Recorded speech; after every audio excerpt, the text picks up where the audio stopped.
朋友們，大家好，給大家看看我們廣西人硬核掃墓啊，可能現在看不太清楚了，但是那山上啊，有的人在那裡掃墓，因為那煙霧啊，就是剛剛放鞭炮的。還有另外這邊啊，你看也是在那個半山腰那個地方，有人在那裡掃墓。還有呢，這個山上那裡也有人在掃墓，剛才在上面。差不多山頂那裡也有人放的那個鞭炮，那煙霧散了，所以現在看不清楚。然後呢，另外這邊，因為今天我們這裡霧很大呀，掃墓什麼之類的，很多人放鞭炮。然後呢，這裡那個半山腰，那裡也有人掃墓啊。還有呢，這裡岩石特別那個陡峭那個地方呢，後面也有人在掃墓，在山上啊。所以你們看，廣西人掃墓真的是硬核。我們這期節目開始的這段呢，我想說說我們廣西掃墓啊，因為跟全國很多地方不一樣，我們南方特別是兩廣啊、海南我不知道啊，兩廣人對掃墓啊特別的執着。然後那裡差不多山頂的地方，不知道大家有沒有看見？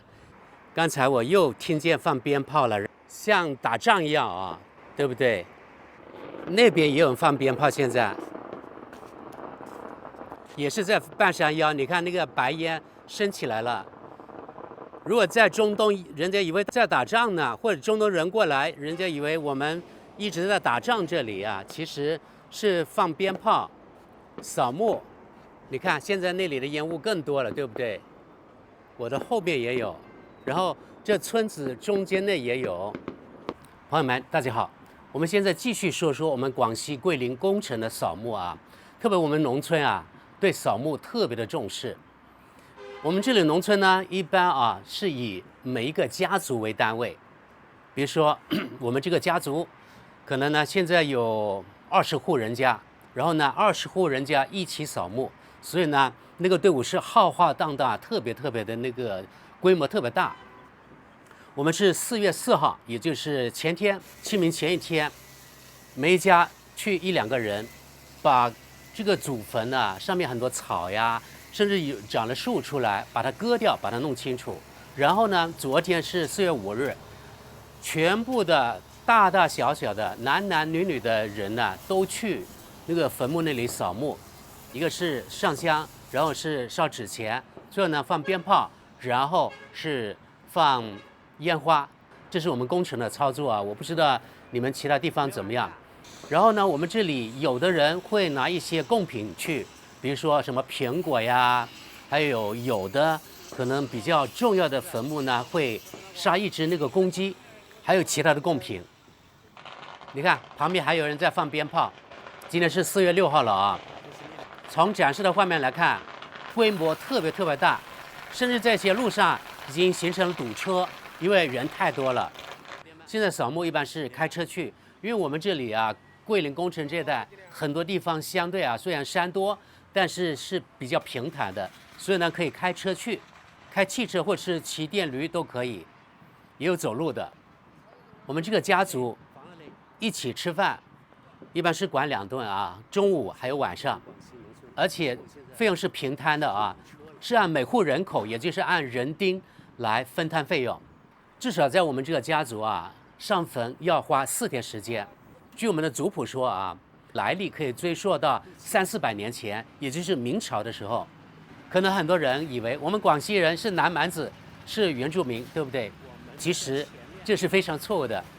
據我所知啊，我們廣西這大部分人，至少我們桂林這一帶大部分人啊，都不是原住民，都是外來移民。比如說我們工程呢，有很多是從湖南、福建、江西過來。還有很多從廣東過來，所以呢，我們工程有一些人講客家話，那他們就是從福建或是從那個廣東過來的。比如說，我有個我們叫阿婆，就是我爺爺的弟弟的老婆，我們叫阿婆啊，可能就是80-90年前被從廣東賣過來，因為當時啊，可能那邊戰亂，廣東那邊的生活還沒有我們工程那麼好，所以他們賣兒賣女就賣到我們這邊來了。變成了童養媳，然後呢就成了我們一個阿婆。還有我們這個姓呢是從江西過來的，不過到這裡已經好幾百年了，所以我們肯定我們自認是廣西人了啊。最早的祖先可能是從中原來的，因為我們這個姓呢不是廣西的姓，所以我們廣西人啊對祭祖真的非常非常的重視。光是我們村祭祖要花4天時間，我不知道全国怎麼樣啊。然後大家刚才看到了，就我們村這附近，你看他們祭祖要上山啊，真的是跋山涉水。大家看到我拍的有些是昨天我們自己去祭祖的啊，也是要跋山涉水。但是如果我們看今天他們在半山腰，真的山頂的那個祭祖的難度就更高了。你們也知道，我們廣西桂林這山呀，一個是特別的茂密，另外一个呢還特別的陡峭，甚至有的地方是90度角，就像這個柱子一樣啊，是90度的，很難上去啊。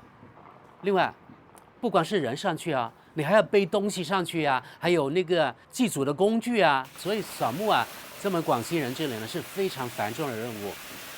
好，我們剛才講了那個我們廣西這裡的清明祭祖，確實是硬核掃墓。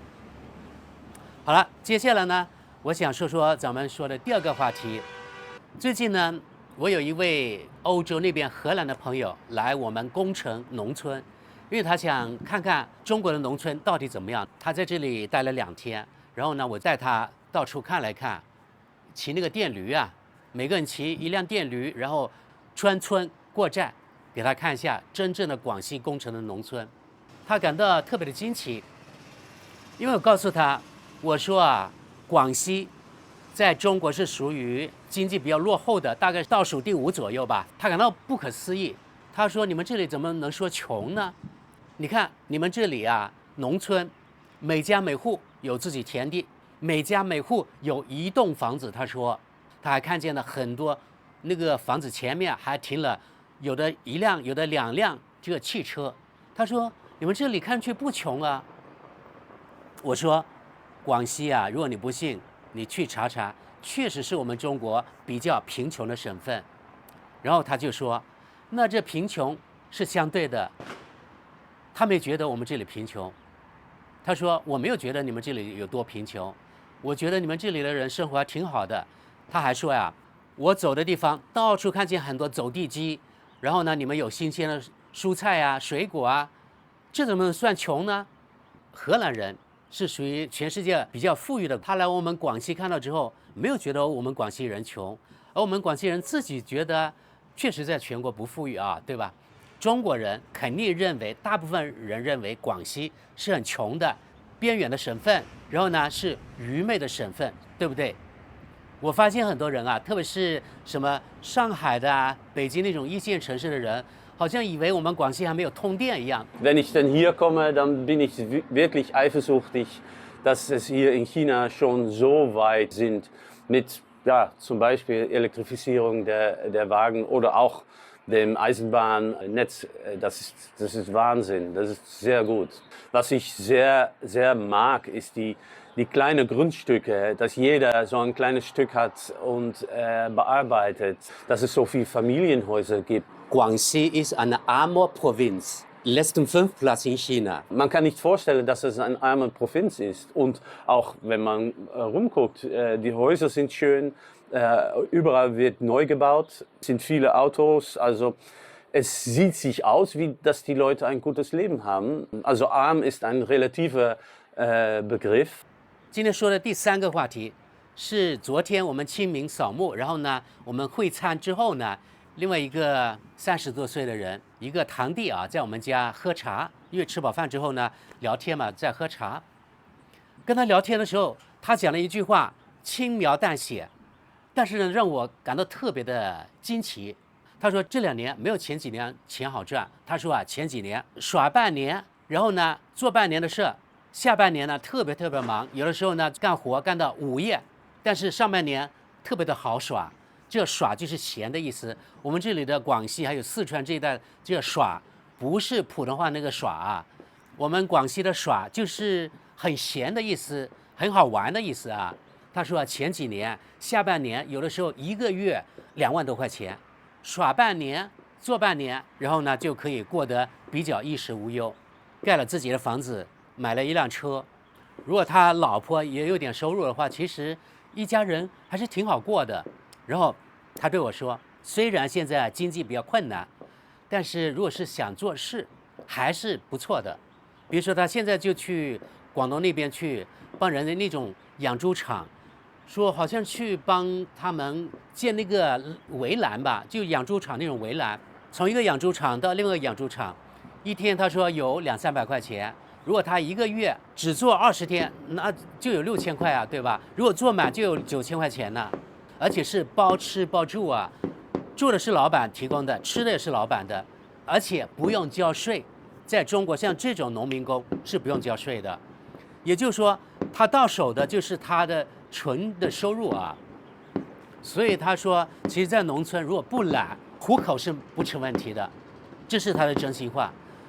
特別是他講到啊，像前幾年他說，下半年一個月，經常性的每個月2萬多塊錢。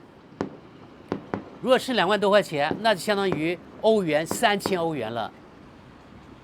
3000歐元到手的啊，在德國，你們知道嗎？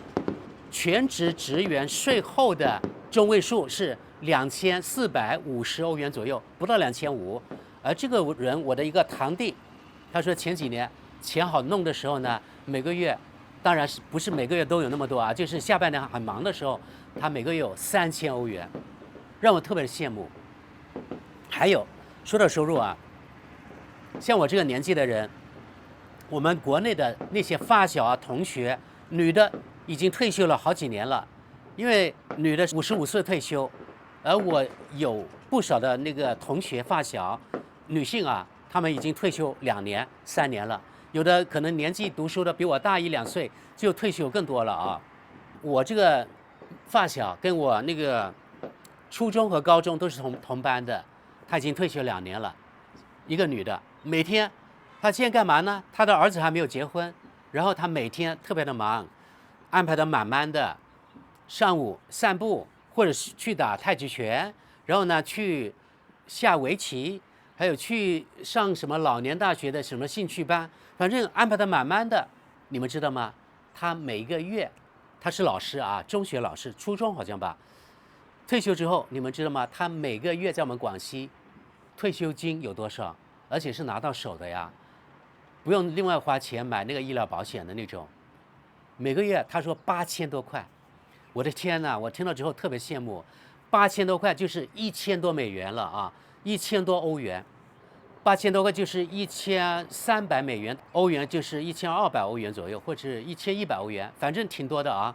她的老公也是我的發小，也是我的同學，今年大概是还有8個月就退休了。他說啊，到退休之後能領到。現在他可以告訴我，他說有1萬多塊錢，因為他原來是一個小領導，然後呢，可能他那個職稱也比較高，領到手倒是有1萬多塊，具體多少錢我沒有問，也不好意思，不方便問啊。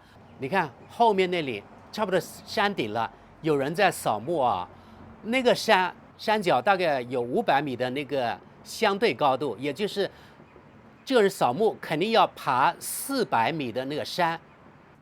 你看剛才說到我的那個同學，男的那個同學，他今年還有8個月要退休了，到時領到手1萬多塊。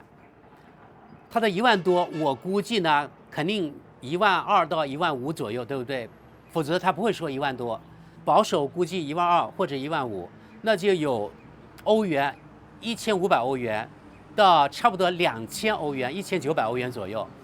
那在德國，比如說1900歐元，在德國也是算很高的退休金了，而且在中國是拿到手的啊。在德國的退休金，你們知道嗎？還要交稅，還要自己拿錢來買醫療保險，要交1半的醫療保險費，也就是要交大概8%的那個醫療保險費，還要交房租、吃飯等等。所以呢，在德國老年貧困呢是一個很嚴重的問題。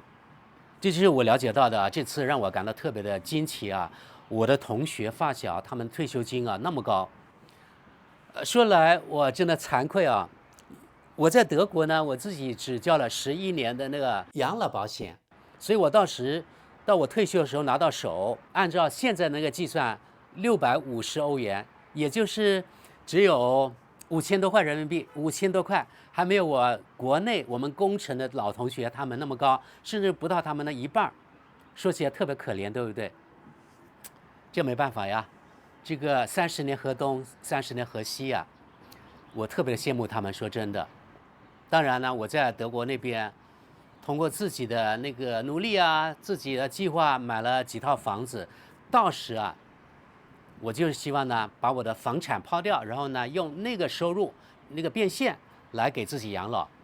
因為相對來說，當時我覺得存錢買房產，可能這收益要比自己花錢買這個養老保險可能更好一些。但沒聽錯啊，不是說國家幫你養老，而是要自己花錢買養老保險。德國就這樣的啊，所以你看，我只交了11年的養老保險，到時我領到的。我自己交了多少進去，我到时拿到的也是我交的那部分，所以呢，只有650歐元。不過我沒有埋怨德國養老系統啊，因為我沒有交那麼多，所以我交的少，我就領到少，沒有什麼怨言。我發現在中國，這不是什麼陰暗面啊，這是中國實際的情況。其實看我們頻道的很多朋友，可能你們自己不是農民，或者你們祖上呢，你們父母可能也不是農民。所以對中國這現狀呢，也不是特別了解。其實呀，說到中國養老，我認為啊，中國是一個2個階層的社會，一個是農民階層，另外一個是城鎮居民。城鎮居民一般來說有自己的那個養老保險，有自己的養老金，對不對？但是農民就沒有那麼好過了。所以呢，我認為啊，雖然農民的生活要比原來好的很多很多了，但是相對城鎮居民來說，農民至少啊，就賬面上沒有城鎮居民那麼多的錢。比如說我們這裡廣西工程這裡啊，60歲的老人現在1個月是100多塊錢。我媽上了80歲，另外的每個月好像有35塊錢，也就是我媽大概每個月200塊。然後呢，我還了解一下我們這裡的五保戶，不知道五保戶是什麼的人可以自己去腦補一下啊。五保戶目前我們工程聽說是650塊錢。而且除了650塊錢之外，五保戶呢，醫保是全免的。過年過節還有民政局的扶貧的人到那個五保戶的家裡面去送油送米。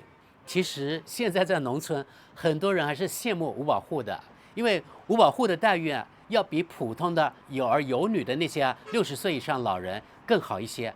因為剛才我說了啊，你看又放大的鞭炮了，在這裡。就在我這附近，在掃墓啊，響個不停啊！好了，終於停了。因為有兒有女的人，60歲以上只有100多，對吧？最多是200左右，還要高齡了啊。然後呢，那五保戶，無兒無女或者沒有依靠，國家托底，每個月你看，除了醫保全包，還有650塊錢。然後他家的房子也是政府花錢幫他蓋的啊。雖然可能只有1層，但是一個老人他住着可能有80平米的，就已經很寬敞了，又比國外很多其他所謂發達國家的老人要過得好得多。國外那些，你看，美國是不是很多無家可歸的人？難道他們不想有自己的房子嗎？德國也有無家可歸的人，難道他們不想有自己房子嗎？但是他們沒有國家幫兜底啊。中國這裡啊，五保戶國家幫他們好好的供養起來。我覺得這樣真的很不錯啊！其實我自己也挺羨慕五保戶的。這裡我只是說笑話，大家不要誤解我。有很多人問我，我現在恢復中國國籍的申請怎麼樣了？就這個機會呢，我再說一下啊。1年多前，我已經上交了我所有的材料，而且我已經走過了這個申請恢復國籍所有的手續了啊。現在我能做的只是等待。估計呢還等待小半年到1年左右，也就是2027年某個時候，可能我就會得到通知，我能否恢復中國國籍，是還是不是？到時我告訴大家。目前我所能做的只是等待。當然，我真的希望順利恢復中國國籍。如果順利恢復之後呢，其實我也佔不到中國的便宜啊！大家別以為我是回來吃福利的啊，沒有。如果是我恢復了中國國籍，首先會花錢。要花好幾萬給自己買那個養老保險，然後呢，我從德國帶回了那些變現的錢給我自己養老，所以呢，我沒有占中國的便宜，我真的沒有，我是自己給自己養老。我還想再說說啊，就是中國老人這個二元制這個社會，兩個階級的社會，是不是人大通過什麼法律啊，能夠把農村老人的待遇和城鎮老人的待遇拉近一點？比如說，我認為按照農村目前的這個物價水平以及生活水平，如果農村那個60歲以上老人每個月有800到1000塊錢，我認為就可以過得不錯了啊。全中國有多少億這樣的60歲以上的老人？我不知道有沒有2億人。那如果是每個月1000塊，這樣加起來，每年的財政預算有多少？會不會給國家財政呢造成很大的負擔？但是另外一邊，如果老人有錢了，那就會拉動老人的消費啊，对吧？我覺得這對中國的經濟擴大內需也是有助益作用的啊。所以我不知道今後中國能不能夠把農村老人這個待遇提高一些。我認為呢，這個能力是有的。好的，朋友們，這段時間呢我比較忙，一個是因為我母親的原因，要找阿姨來護理我媽，因為原来那個阿姨其實挺好的，但是家裡突然有變故。他媽癱瘓了，然後呢，她的那個婆婆也突然在那個楼道裡摔了，腿也斷了，住院。所以呢，她不得不離開我們家，又得找新的阿姨，所以啊，特別麻煩。而且找的阿姨又不是特別的滿意，又得另外找。所以這段時間我心情不是特別好，也靜不下心來，然後還有各種各樣的其他的雜的事，然後又碰到這幾天呢。在清明掃墓，所以呢一直沒辦法抽時間來做節目，幾乎沒有收入了。現在我的生活都成問題了。另外在中國這邊護理我媽，每個月還有幾千塊錢那個開支，所以我的目前的生活還是有點緊張的。不過呢，這是其他的話題了啊。好的，那今天我們就到這裡，我們下期節目就在德國見面了啊。好的，感謝各位，我們下期見。